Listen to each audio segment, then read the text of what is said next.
Okay. So Yeah. that makes sense to you. Basically, this kind of reinforces the thought that you said. You expected like 150 years or something like that, and it actually seems that even by 150 years, we're still talking about a meter. Um, Say no more. I was right. Wrap yeah, it up. you got it. Yeah, Episode 12, guys. Thanks for that's been episode listening. 12. Yeah, yeah, exactly. So my next question was actually going to be: now being presented with this data, do you have a different opinion? But you don't, because it's literally just reinforced. It's literally just reinforced what you Thank you, thought. Lewis. Thank you Yeah, very yeah, much. yeah, yeah. Hats off to you, Scott. That was impressive. Okay. So, what you were thinking about this week, Lewis? So, notes out here. This week, I want to talk to you about climate change, specifically one aspect of climate change, and that is this whole concept of rising sea levels. Basically, I want to talk to you and have a bit of a reality check to see whether this is something that we should be worried about. You know, this is something that we should be thinking about today. Because to give you like a little perspective, before I did any research, I was like, I kind of like believed that this was like an issue that the world was sleeping on. I thought like people were just totally unaware. I thought by the time that you and I were like 60, that we were going to be living in like, you know, a lot of the land will have been reclaimed by the seas by like meters type of thing. I thought it was going to be like fucking hell on earth scenarios because I've always had this kind of awareness, well, a belief that people on earth are just like incredibly short-sighted when it comes to the amount of time they're going to live. You know, when you think about the amount of time you're going to be on earth, it's many decades. We could be here in like 20, we could be here in 2100 realistically. If we made it that age, like, it would be like 100 odd years old by then. But that's a long time in the future. And when we're talking about incremental changes like rising sea levels, it always kind of worried me. So that's why I wanted to pick it up this week to do a little bit more research. And before I start telling you any of like the basic facts, I want to know what you think as well. Were you in a similar boat to me, or is it kind of like a minor issue in terms of what's happening in the world right now? I didn't. I was. I guess I don't know enough about it to make a really reasonable conclusion Exactly. about, Yeah. about about climate change, but I would have guessed that humans were going to fuck up the planet in the next 150 years. Hmm. And I didn't think that we were ever going to see. I was under the impression that we'd be dead by the time it mattered, which is Really. why and I think that might be true, to be honest. But I think that's maybe why there's not enough urgency to like do anything about it. And a part of me also thinks that there are so many people that like don't agree with climate change that there must be something to their argument as well. Where I'm like, how can so many people be denying climate change for like no reason? That's Hmm. what gets me. And I've seen intelligent people talk about climate change like it's not as big an issue as people are making it out to be. Yeah. And a part of me wonders why they're doing that as well. But I've Hmm. not looked into it enough to like make my own good conclusion, I think. Well, I think we can start. We can have a good think about some of those questions of this conversation because I do have some facts I can provide with you for you. But before we can even talk about this, like I need to make it very clear that we are specifically talking about rising sea levels, just and which Right. is like a small facet of climate change. Like climate change is obviously an extremely complex system. Most of it is, you know, fueled by raising temperatures, which is caused by the greenhouse effect. But it's like a bogglingly complex system. And I just specifically wanted to talk about rising water levels because, as I said, it just happened to be something in my mind. I thought of like that movie Waterworld. I don't know if you've seen that, but it's like basically a movie set like, you know, 100 years in the future, something like that, where all land mass is gone on Earth and people live in boats and shit like that. And I was like, Right. fucking hell, that might not be too far off, type of thing. So basically, it's been known for it is known that the sea levels have been rising for like thousands of years. Actually, they've been rising for the last 20,000 years. This would be a small info dump at the beginning, just so we're on the same page. Just to clarify that. Okay. So yeah, basically after the last ice age the Earth had, which is around about 20 years ago, we changed our orbit around the sun. So we basically started absorbing more energy, and all of the ice that was existing as land ice and ocean ice started melting. So over the course of many thousands of years, we saw drastic increases in the sea level. Now, if you can check, I sent you a link which basically shows you, it's just called the post-glacial sea level rise. And Yep. this basically is a graph which shows you how many thousands of years ago saw a comparative change in sea level at that time. So during like 14,000, 12,000 years ago, 16,000 years ago, this was like, see, when we're talking about sea level rise, this was serious. We're talking about hundreds of meters, potentially tens of meters every year, you know.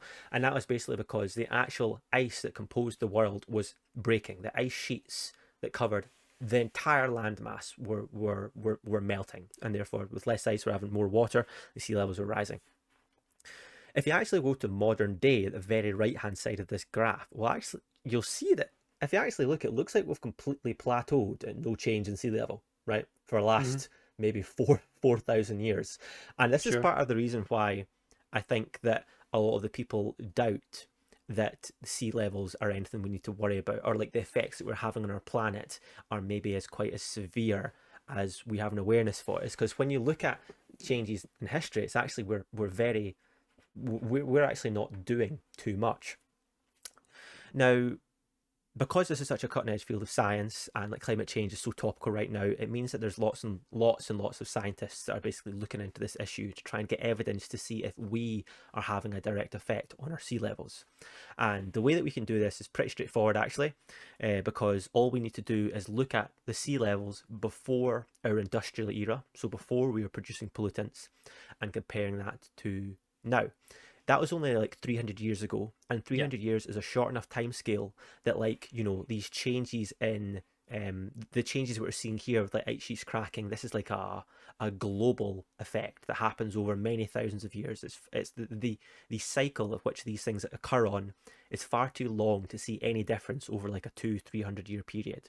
So if we see a difference over that period, we can be pretty sure that it was due to the effect mankind have been having. Yep. So I've got another graph for you as well. This one just shows sea level and year, and this is basically produced by a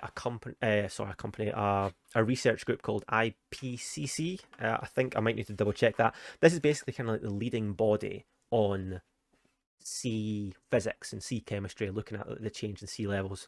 And for several hundred years now, we've actually been keeping track of where a sea level is sitting. That's because it's actually very hard to do. All you need is a meter stick and a pier that's not moving, and you can just measure the sea level as it changes from year to year. So we've been doing it for a long time. And basically, you'll find that at the beginning of this process, we're over this entire time, from now to pre-industrial era, there's only been around about 20 centimeters of increase in sea level, which is over several hundred years, nothing. Absolutely nothing. It's the amount that if we look at the incremental in change year per year, it seems so insignificant. The important thing about this is, though, is that the change in sea level is accelerating. That seems to be the fact that when I've looked at people that are denying the fact that our sea levels are a problem we should be worrying about, they don't take into account that this is an accelerating curve. And as of right now, we don't know whether this is, like exponential or logarithmic, or whether this is just linear. So, and to give you a bit of perspective, I said 20 centimeters over 300 years. Within the last 25 years, there's been around about 10 centimeters of sea level increase. So, a good chunk of that overall rise we've been seeing over 300 years has just been in the last 25. So we're clearly seeing increases. The thing is, though, that researchers are having a huge amount of trouble accurately predicting this. Right now, the IPCC, oh yeah, there we go, IPCC down at the bottom, they predict that by the year 2100, we'll be sitting at between 30 centimeters to 1 meter 30 centimeters at a maximum sea level rise as of right now. So in the 80 years, we're only talking about a meter of increased height, which honestly, to me, man, doesn't sound like much, right? I thought that by year 2100, we were going to be much more along the way of getting fucked. And I kind of speculate that this might be part of the reason is that people aren't overly concerned about this as I previously thought they maybe should have been. It's because you are right. I think you're categorically right. Thus far, our predictions tell us that sea levels actually aren't a problem that we're likely to encounter within our lifetime. Okay. Yeah. That makes sense to you. Basically, this kind of reinforces the thought that you said. You expected like 150 years or something like that, and it actually seems that even by 150 years, we're still talking about a meter. Um, Say no more. I was right. Wrap yeah, it up. you got it. Yeah, Episode 12, guys. Thanks for that's been episode listening. 12. Yeah, yeah, exactly. So my next question was actually going to be: now being presented with this data, do you have a different opinion? But you don't, because it's literally just reinforced. It's literally just reinforced what you Thank you, thought. Lewis. Thank you Yeah, very yeah, much. yeah, yeah. Hats off to you, Scott. That was impressive. Because I was basically, I thought that this was much worse. I thought the result that we were going to see here was going to be much more dramatic, and we're talking about like tens of meters by 2100. But it turns out it's not so bad.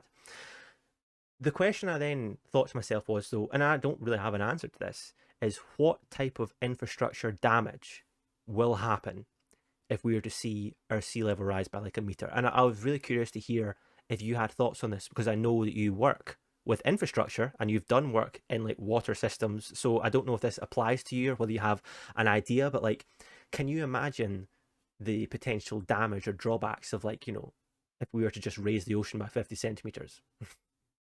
50 centimeters. I think. I think there would be a fair amount of damage, but your roads and your houses would have to be on level with the beach, or like about level with the beach, like the coastline sort of Mm-hmm. thing. Mm-hmm. And off the top of my head, I can't think of anywhere that I've seen where I've been at a beach where 50 centimeters would start to flood things. So I'm thinking about. I've actually just recently done a bunch of reactive safety inspections at structures that are along a coastline, Mm-hmm.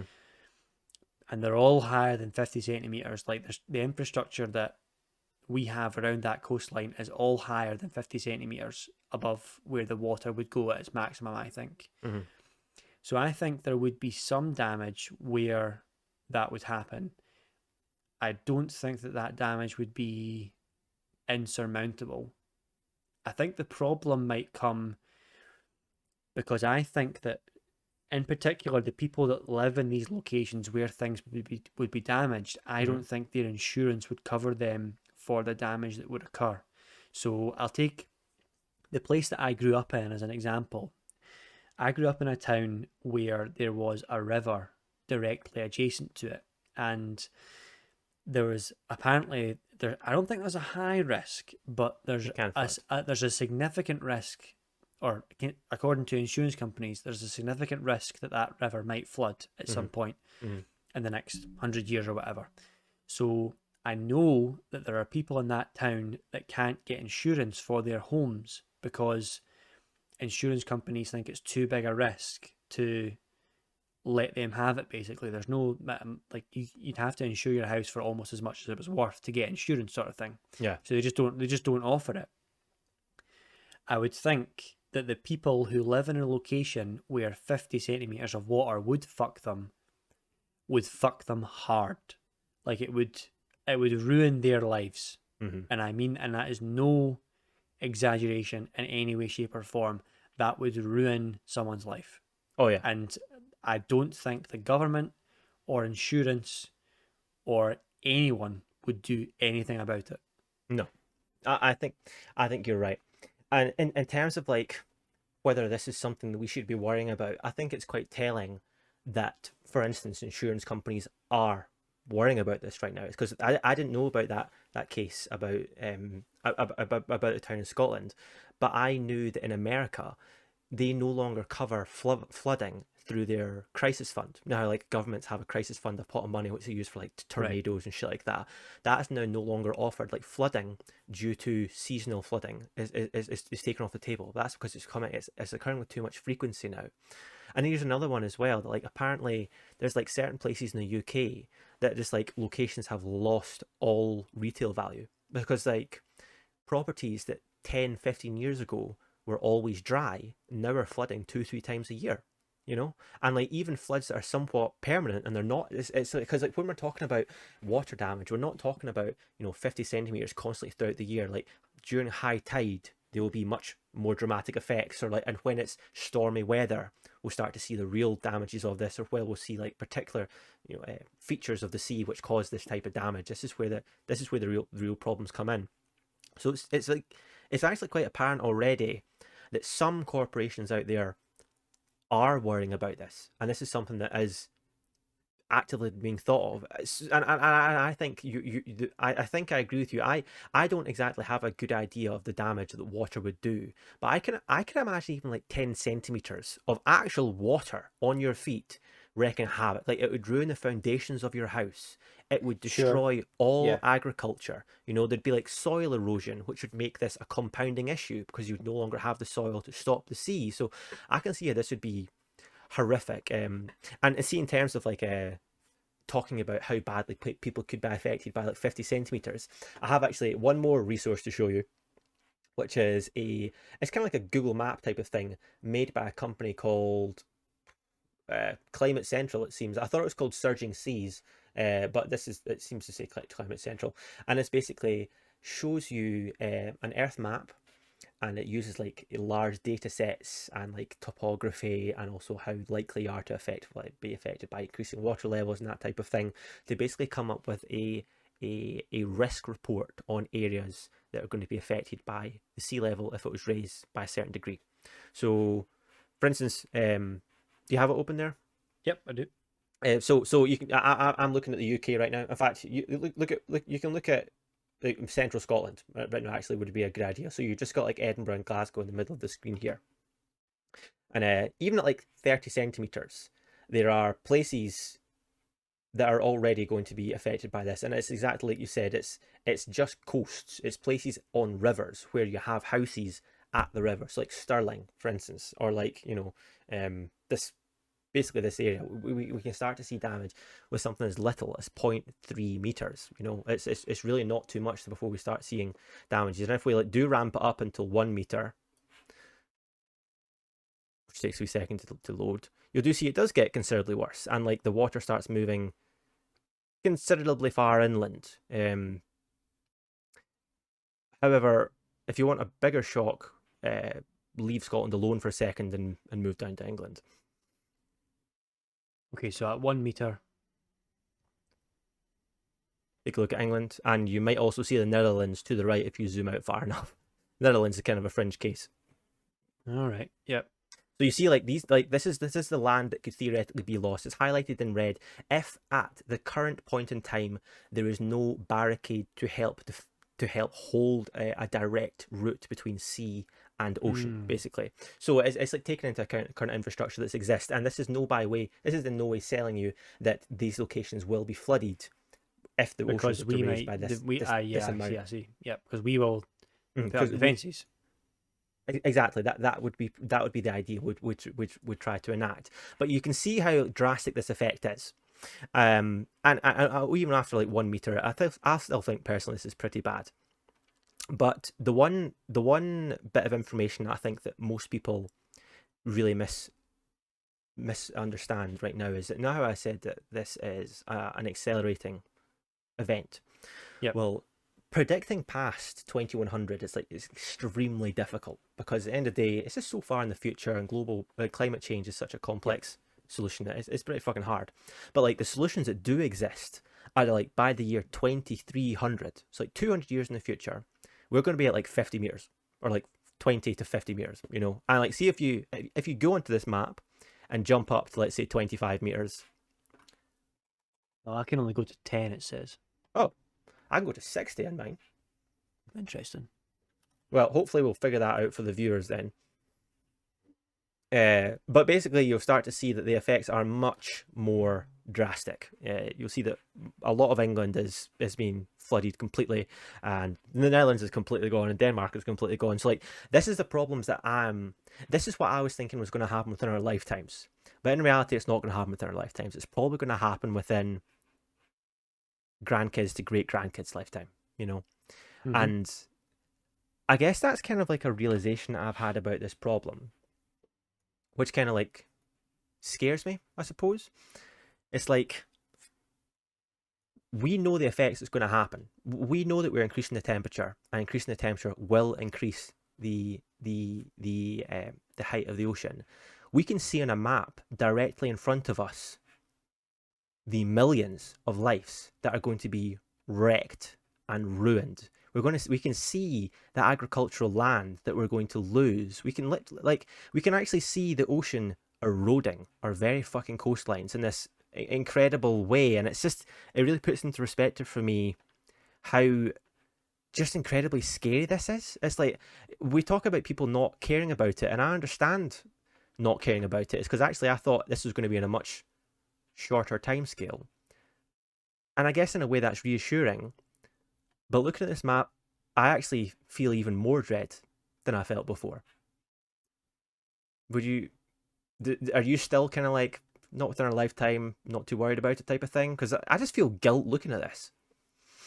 Yeah, I think you're right. This is bad. I mean, looking at this, it is bad, and I agree with you that there is a certain level of I guess guilt that I feel, but it's not even like me that's doing it. It's sort of like as I feel it's like the responsibility of like governments and you know companies to start minimizing this damage. I think that it's not going to be taken seriously until there'll be a critical point on that graph. So on the graph that you just showed, that kind of projects where it's going to be in 2100. Mm-hmm. Somewhere along that line, if that trend does continue, it's gonna eventually it'll become like unignorable data. You know what I mean? Where it'll get to a certain point, and maybe it will be like a meter and a half or something like that, and it will be trending along the line that they predicted. And it'll be like, if we don't do anything now in 2100, we will lose this island type of thing. This is going to be at a level where this infrastructure and these areas of countries will just be gone.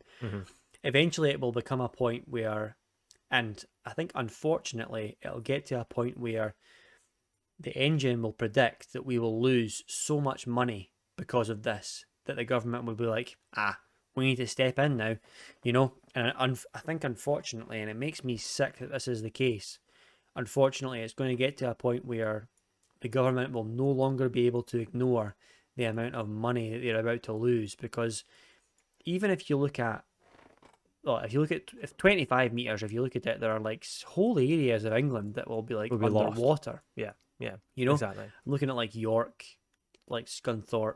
Look at London. London, like the financial centre of our entire country. Yeah, you know what? Fuck the rest of those places. London. Yes. As soon as they're like, oh, London might be underwater, they like things will get shut down. You know, all of a sudden there will be major taxes for companies that are adding to these things. I think the worse and worse the issue gets, the more and more we're going to have to fight it. You know, and I think right now the consensus isn't that it is going to be that bad. But once the consensus is that, if it does keep continuing, because I think it has to for another little while, once it does get to that, there will be pushback then. So that will also affect the graph, and it'll flatten it, if you know what I mean. It's like coronavirus. You know, you see the graph when it's like, no, nothing's happening.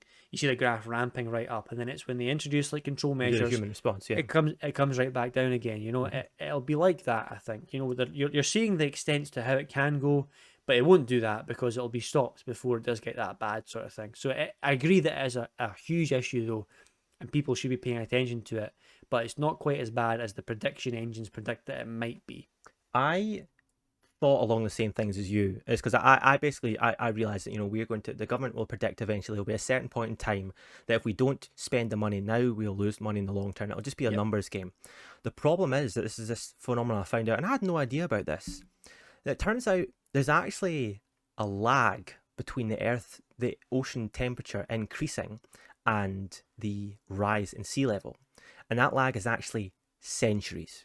It's hundreds of years that the effects of so see right now the rise in sea level we've seen thus far is like, you can look at it this way. This is like kind of like we're paying for the damage we've done 100 years ago. The increases we've made in our current day. Like, see if we were to stop producing every single carbon emission on Earth tomorrow, we still expect around 1.2 meters of the ocean to rise. You know, like we still expect that'll occur over like 2-3 centuries type of thing. Okay, how do they know that? How is Well, that? it's like it's basically, well, this is what I'm saying. Like, there's a huge amount of um research that goes into this, and basically the way that I've kind of figured this out was that, see, if like we were to raise the temperature of the oceans, there'd effectively be like would break the equilibrium with the degree of water and ice we have. But the Earth would still keep going through its cycles of like summer and winter. When the summer you'd have more ice, and then in winter you'd have more. Winter you'd have more ice, and summer you'd have more water.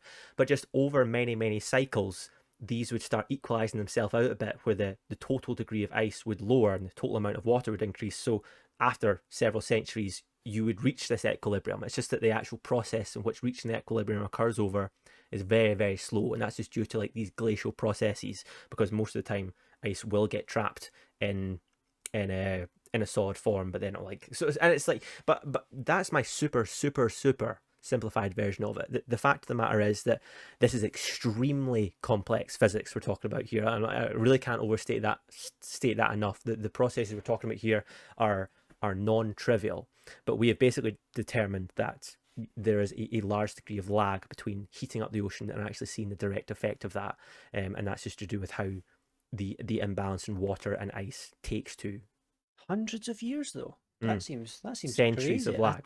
Like if you've seen like a half degree in the increase in the temperature, which seems massive, I think Mhm. actually now that I've said that, Yeah, it is. it would take hundreds of years for us to see the full effects of that. That seems mental. Yeah, it is. It is crazy. And it's basically just all to do with like how ice is formed. You know, because like I was looking into it. It's because like most of the ice is actually. Well, it's kind of weird actually now I'm thinking about it. It's because like, you know, we're talking about sea levels rising. Mhm. See, from now till like the industrial era, which is like 1880, 42% of the increase in the ocean size we have seen, we actually attribute to thermal expansion.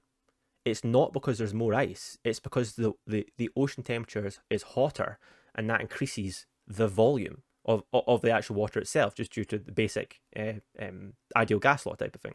Well, Okay. not ideal gas law, but you know, like as things get hotter, the lower Yeah. density. So it's pretty straightforward. Only around about 20% of that have been due to temperate glaciers, and around about another 20% of that have been the combined effect of Antarctica and Greenland.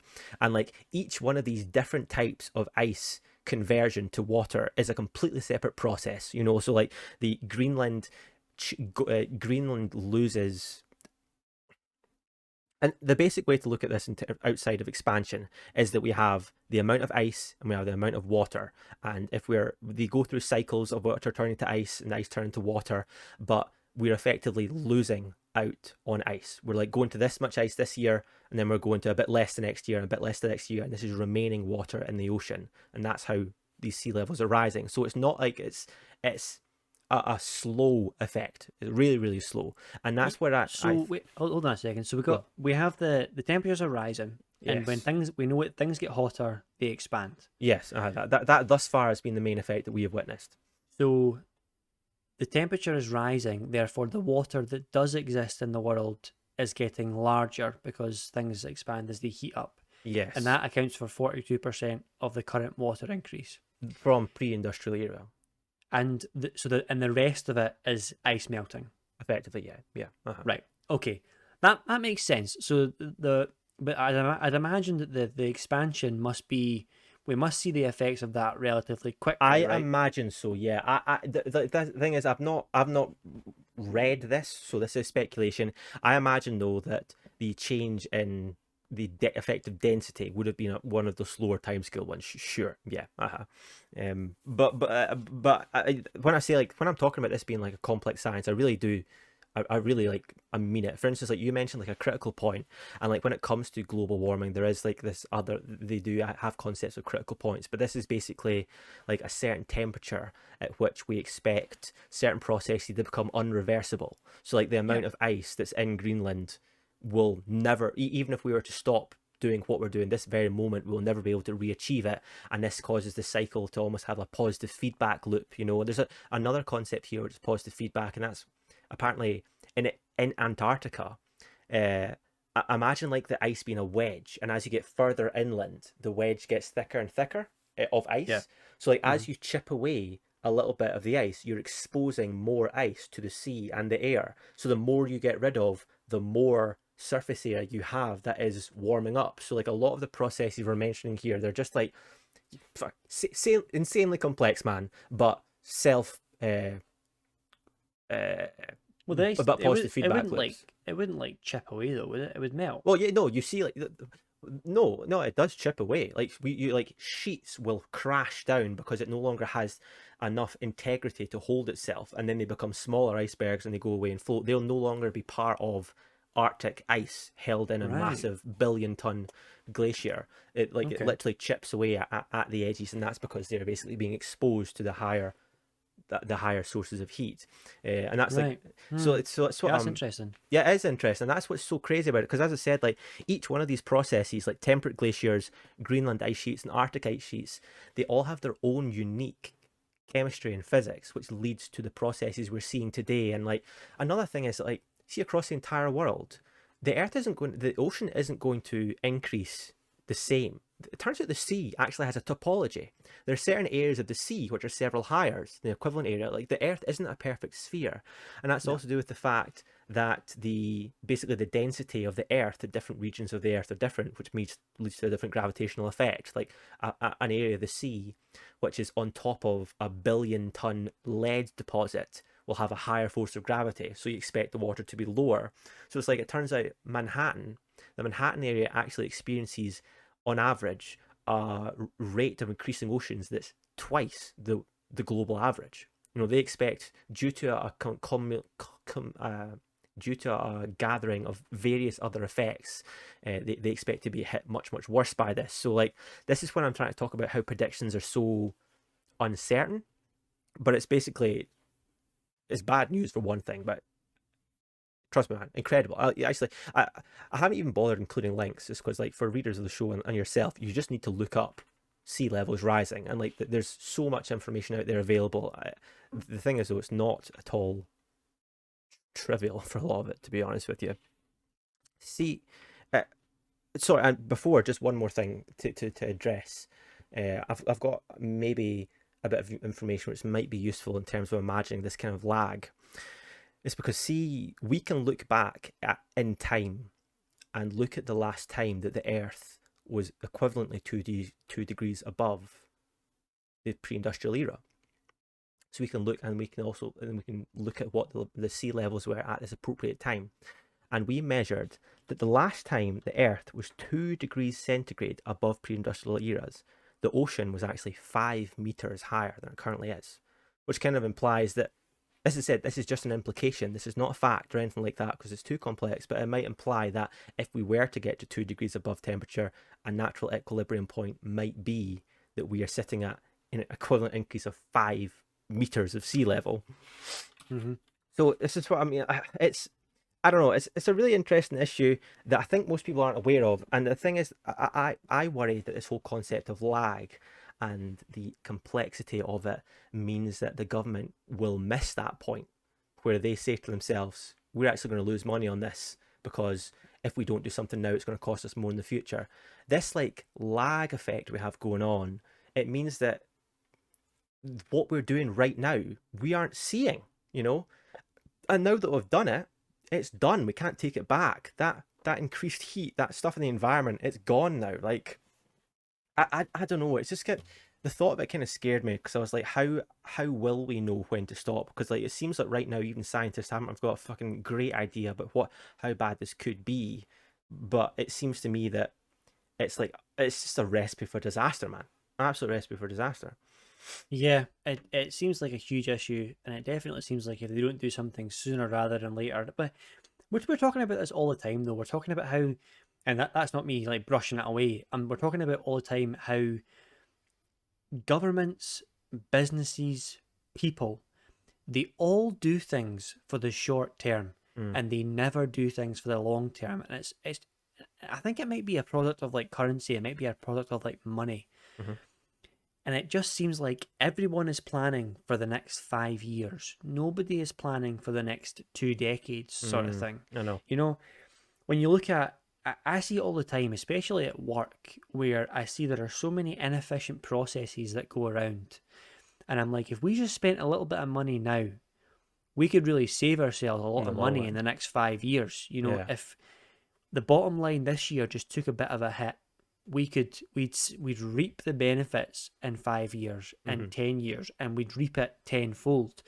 But because that would mean Losing the generating short term. generating less profit this year, It's never it's going to happen. unthinkable. No Yeah. one will possibly do it. And I think it's the same for like governments and these voting systems where the government, the parties are like, we can't see a turn down in our election results this year, even though that might mean we'll be the party going forward for the next 20 years, in Hmm. 20 years, sort of Yeah. thing. Yeah.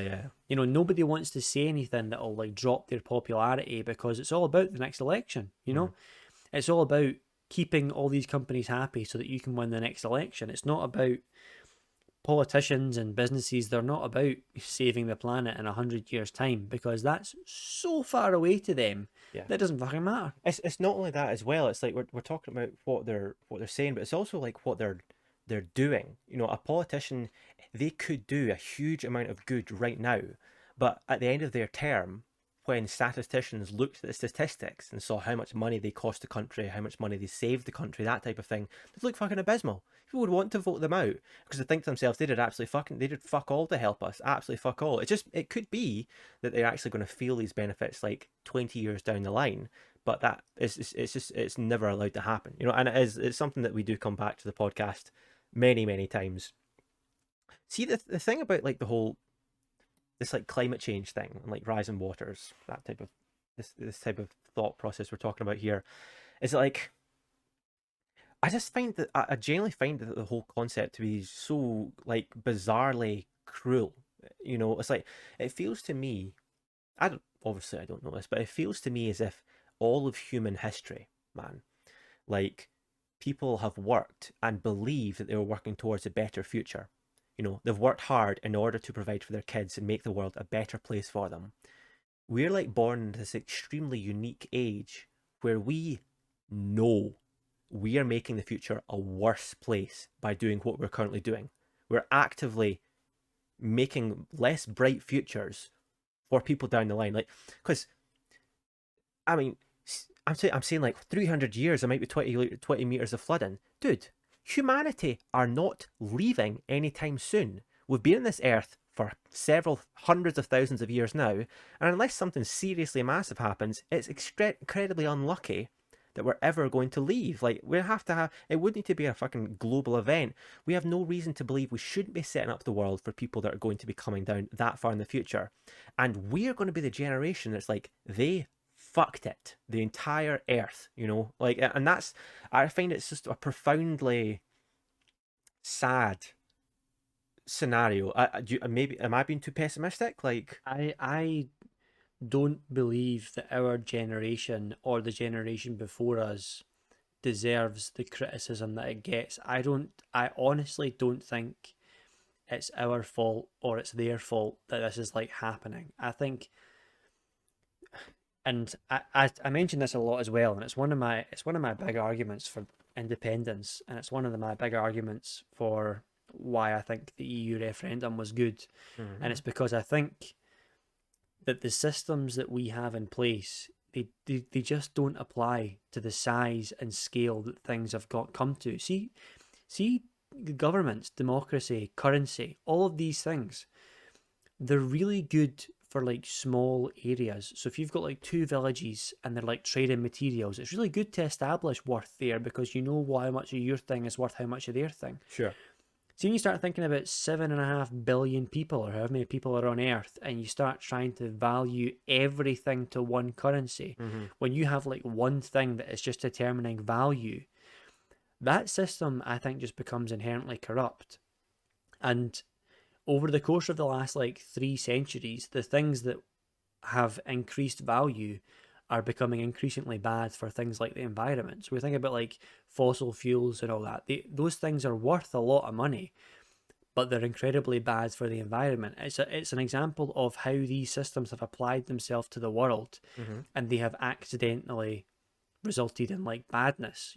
It's accidentally started to damage us, and because money insists on thinking about short-term gains, it can't see 300 years in the future. Yeah. So it's an inherently corrupt system because it will eventually just destroy things. Mm. And it's being applied on a scale that it was never thought about. Like, it was never, Yeah. it's not a system that in sort of promotes that change. It's not a system that promotes good change. It just wants to see increase in value, which isn't correlating with our needs anymore. No, you are right. You know, I don't at all disagree with you. It's like it's not our fault that we find ourselves in our situation.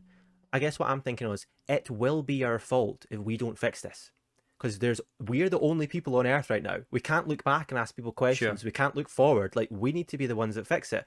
And especially with like these concepts which I've started thinking about, like the ocean and the idea that like everything we're doing is totally and utterly reversible, and the effects we aren't hurting ourselves with this. Like, we'll be fine, man. We are hurting our children. We're hurting our grandchildren. There's like something. It's like it's like I agree with everything you said. You know that we will think the same way about this. That, like, there's an incredible degree of unhappiness in this world, and I believe to my fucking core, money is the root of all evil. You know, I think it's relatively obvious when you look in the world. And it is the system we find ourselves in. And it also just so happens that it's also the system that's like the most, it provides the most produce of any system we've ever had throughout all of time. You know, it's incredibly successful. But we're now intelligent enough and grown up enough to realize that this system actually has flaws that are going to cause the demise of the human race. And I believe that when I'm talking about it. And like, that's why I cannot wrap my head around deniers of like climate change and stuff like that. It's like I don't get it. You know, like I've given you a very, very simple argument in this podcast. You know, we know that the temperature, the ocean used to rise. We know that it slowed down. We know that before industrial era it was at this rate, and we know that now it's faster. The only indicator here is that it was mankind. There's no argument here, but still people find this argument, and I think it's just like this maybe just a resisting to change or something like that. It's because to me it's just like an issue that's so horrifying and impending, right? Yeah, I know what you're saying, and I know you're like pessimistic towards these sort of things, and I know you have like you quite conspiracy theory like that. But I think there is honestly merit to what you're saying, especially when you talk about like money's not. I don't think money's the root of all evil, but I think about in the context that you're talking about, I'm like, yeah, I kind of understand. Like, and to get a bit abstract, it's like it's not like value isn't a concept that humans like invented. You know, it's something that's No, all it's it universal. exists. It's Yeah. universal. Yeah, we've just slapped a number on it and we've said, yeah, money sort of thing. The system that we've applied to it just doesn't consider things in the long term. It just has like immediate. Yeah. It's got what well, I don't know what you would call it, immediate positive reinforcement. It doesn't have like long term reinforcement, which is like the problem. And yes, it will become an issue. I don't foresee us stopping this. I foresee us getting to the point where we realize it's a problem, realize that it's going to be a problem if there is this lag for the next 200 years, and then building for that. So we're going to be like, okay, it's now got to a point where the water levels are too high. We can't ignore it anymore. In 200 years, they are going to be this. We have to assume. So we're now going to start building infrastructure for that, and we'll be preparing for it, and we'll try and chop down on the amount of carbon emissions that we have. We'll try and stop reducing the temperature, but we'll assume it's going to become this bad and build for it. You know, we're never going to see that, but I think that's how we have to do it, and we have to start dealing with the fact that short-term positive reinforcement rules the world right now. That's the issue that I see anyway. The issue it seems to be spawning a plethora of other issues, and it also seems to be one that no one's talking about. You know, because we talk about global warming, we talk about people being happy, we talk about a lot of like kind of abstract things on this show, and I think the vast majority of them are solvable by realizing that we can't just keep planning for the next 2 weeks. You know, we have to be planning for the rest of our lives, for like the next few hundred years. And you're right when you say we are the first generation that has realized this. So a bit of responsibility does fall on us to do it. but it just doesn't seem to be happening right now, you know? Mm. Yeah, yeah, I do know what you mean. I see when it comes to like dealing with just like for instance like the sea level rise thing, I can see it being one of those things where we need to realize as well, first things first, that like no matter how much money the government's going to lose, they are never going to protect the entire coastline. They are immediately just going to trim the fat. See small villages, let's see if I can take them. We need to reinforce our cities. We need to reinforce London. You know, Yeah. I can imagine this type of being the type of thing where it's like London will just sacrifice 50 meters of land, build a flood barrier that's 10 meters tall, wait the next 2 centuries, sacrifice the next 50 meters of land, bury a hard one. You know, that's the type of thing I'm imagining. Because when you think about how a government would actually approach this, it's like it's an extremely, well, I say extremely, it's an incomprehensibly difficult, expensive task. Particularly when we're living in this world that has such focus on short term and like sustainability, it's just something that like people that make decisions they just don't think of. It's because it costs extra money. At the end of the day, fuck that, right? So it's one of those things that I imagine that like we're going to see places like London and like Edinburgh and Glasgow become like bulwarks against the ocean, where like smaller towns and villages are just sacrificed. But the problem I'm seeing is that I agree that until we start losing things to climate change, we will not do anything about it. The problem is that once we start losing things, we will be so far gone, we will be past these like critical points and it will be too late for it then, and that's when the government will just have to just buckle up with what they have and just but by then it'll be too late, so the government should be like, well fuck it, it's too late now, let's just continue while we can type of thing. And like I don't know, I don't know, but that's how kind of I see it. It's like we will, being human beings, we will just target the highest financial sectors, protect them, sacrifice the rest, and keep doing what we're doing. I get a part of me wonders if we'll reach like a critical mass of like the carbon emissions we're producing, because the population isn't going to rise forever, right? I think that it's like It does seem that way, yeah. We're it's slowing down. predicted that we're going to like stop at like 9-10 billion, something like Yeah, that. yeah. That was off the top of my head, though. I'm not sure if that's how correct that is, but it's like predicted will like top out.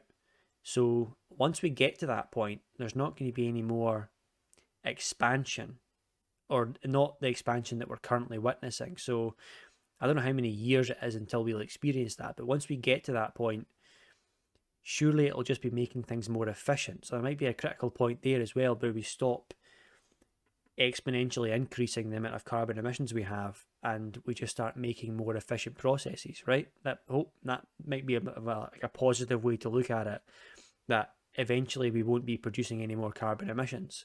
We'll be doing different things, or trying to at least. I think that we might be. I think that that's like many, many centuries, maybe millennia. It's because right now, what we want to do, theoretically, in a perfect world, we want to get everyone currently existing on Earth living a standard of someone in a first world country. And the amount of CO2 that each person produces in a first world country is exorbitant compared to like, Yeah. for instance, someone living in like a third world country or something like that, or a country that doesn't have much technology. So like, in order to get us to that level, sure, like we'll be trying to improve the efficiency of our systems, but the energy drain for our planet, I don't think people expect to stop ever. Actually, I think like it's like it's gone up since we've started measuring it, and we have no reason to imagine why it would gone up. Even if like the population did stop, the applications that we are actually utilizing is to involve more and more and more electricity. Oh, I don't think there's any doubt that over the next few hundred years, we're going to have to realize that in order to bring up the standard of third world countries, our standard is going We'll to need to have to drop. plummet. It will need to drop. Yeah, It'll need to plummet. yeah. Like it won't even drop. It will go through the floor. Mm. Like I'm talking about like your TV, your internet, things like that. These won't be things that you can like everyone can just have. And that sounds kind of apocalyptic, but like the things that This you is think plain are like reality. the things that Mm-hmm. you think are luxuries right now, going on a flight and stuff like that, those will need to go in order to like have the longevity of the Yeah, planet. yeah. And that's when I think like things like war might start like popping up, because countries will be like, no, we're not giving up these things so that you can have them, sort of thing. Yeah, yeah. Well, that's the thing, isn't it? Like resources are going to become more scarce and scarce. I think I remember this. This is an approximate number, but I read a study which was basically saying that like the maximum amount of people that an Earth could sustain with the resources we have, living at a first world standard is only like 2 billion people. It's Right. like the Earth. There's too many people for us to all live the quality of life that people in Britain, USA, Europe, these like first world countries, it's just not possible. Hmm. Even with like, I think even like looking at like third world country standard, like the maximum resources available were just about sitting at like 10 billion. It was basically we you're right, there will have to be a drastic reallocation of resources amongst the world's population if we ever do that, want that to happen. Problem with human beings is that we don't really like sharing things, so that'll probably lead to wars, right? It's I because think it. I think it might go towards renewables. I no, think but that'll be the next like thing no, that'll like sure, really rise. but at the end of the day, in order to use electronics, you need lithium, you need gold, you need things harvested from the earth, Sure. and like as much as I'm imagining in my head we've solved energy. I'm imagining that we can just use solar energy to charge everything in your home, but there's not going to be enough rare earth materials to make a laptop for everyone on Earth. There's not going to be enough rare earth materials in order for like air conditioning in hot countries, that type of thing. It's not possible. So energy is something I'm actually relatively optimistic about when it comes to the Mm. future of humanity. I think that's not going to be the bottleneck. It's going to be like it's going to be like helium and hydrogen, shit like that. That we need to make things. Mm. Yeah. In order for the standard of living for the world to rise, like our standard of living is going to have to really plummet. I Mm. think. Yeah, yeah, Yeah. that's exactly right. One last one last point, which I thought was quite an interesting side effect, was kind of coming back to this idea of how like countries are going to be unevenly affected. So, like I mentioned, like Manhattan, when it comes to sea levels, at least they expect to have a much bigger problem than other countries are dealing with, and this is very much like the case with Scotland. It's because Scotland is known as the Highlands of Britain, and that's because most of our land is rather high. We actually, like when you're looking at that map earlier on, you'll see that we don't have a huge amount to worry about when it comes to increasing sea levels. We're actually going Yeah. to It's be, just the place that we live. yeah, yeah, exactly. It's just us, yeah. But so it's not great, but we're going to be fine. The problem with I mean that's kind of a small by the by. It's not super important, but it does make you wonder about certain things because right now in Scotland a huge amount of land is inhospitable. Like we don't have the infrastructure, we don't have electricity, we don't have gas, so people can't live in these remote places. I wonder if we'll have to move outside of the city structure to accommodate more people. And as people from England migrate, they're probably going to move up to Scotland because it's like better weather and there's less flooding. So lots of implications about that. But what I think is maybe more interesting is when you think about Russia in this scenario as well, is because people have actually been speculating recently that Russia has a huge amount to gain from global warming, actually. And that's for a couple of reasons. One of them is that as we expect there to be less and less ice on the North Pole, Russia will basically have an entire coast open up. The entire northern coast right now is in the Arctic Circle, so it's just ice. All of a sudden, that's going to be shipping routes that they can use to commence trade with the rest of the world. Sure. I think I know the vast majority of cities as well in Russia are actually in landlocked. They're not coastal. Like of their 20 odd biggest cities, two of them are on the sea. All the rest of them basically border Europe. So they're going to be absolutely fine in terms of flooding and storm surging and bad weather. Like they have much less to worry about. What's more interesting though is that as we expect the Earth to heat up and get hotter, we expect that the zone on Earth which provides maximum output to move up the Earth. So like right now, like see like in Europe and like Italy and stuff like that, like that kind of region. That's this region of like human output where we have peak productivity in terms of what we produce, in terms of the services we provide, and places that are really hot, like on the equator, that's a lot lower, and places right now like Siberia, that's very much lower because it's reaching like -40 in the winter and it's completely landlocked. You can't get in there. We expect in the next couple of hundred years, Russia to basically become like the agricultural future of the world because what is the Arctic tundra is going to become thousands upon thousands of miles of grasslands that's currently uninhabited. So they're expecting like millions of people to migrate to Russia, which will increase their population. It's basically expecting Russia to become like a superpower again. you know, after the rest of the How world many falls apart. degrees are you talking about? The temperature has to rise for that to happen. Well, not much. Right now, since pre-industrial era, we have increased the temperature of the world by 1 degree. That's it, on average. And we Yeah. are seeing the effects that we have already seen. We expect by 2 degrees it to be catastrophic and irrevocable. That's what I'm talking about here.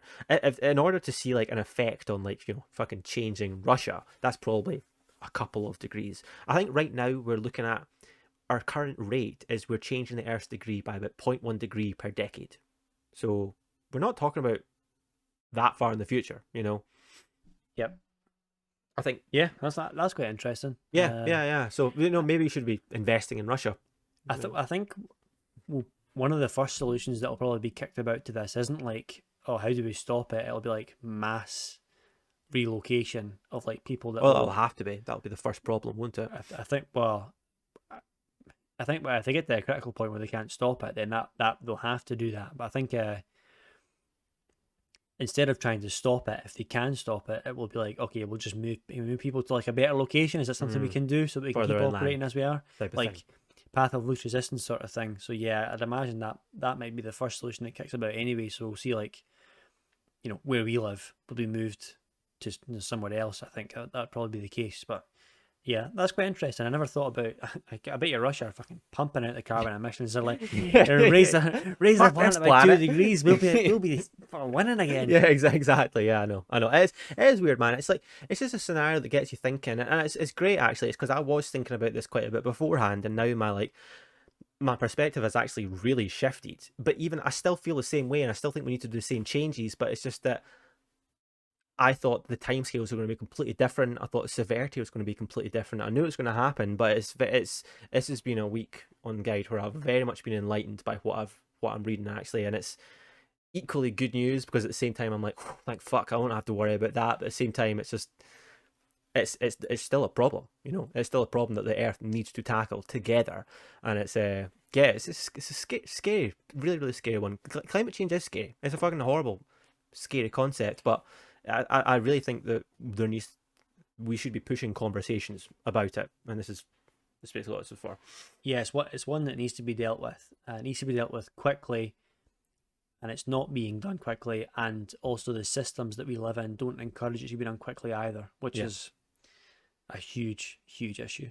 Well, that's been episode 12 of That's a long 21st one. Century. Yep, that was a good one. Yeah. Harry Potter, man. I knew it. I knew it was going to be like that. Actually, for part one, I knew it was going to trail on. Yeah. But To be honest with you, I could probably do another 2 hours about Harry Potter, and then another 2 hours after that. I could go on and on and on and on. But I'm quite happy that we have this like arc of like how to make your fans happy, of going back and looking at these things and just like discussing the things yeah. about these franchises. Yeah, it's something we enjoy quite a lot, and we have like 4 fans that are curious. We have a couple on the way that we've been thinking about for a while. So yeah, this will probably end up being like a mini series that we pick up every once in a while.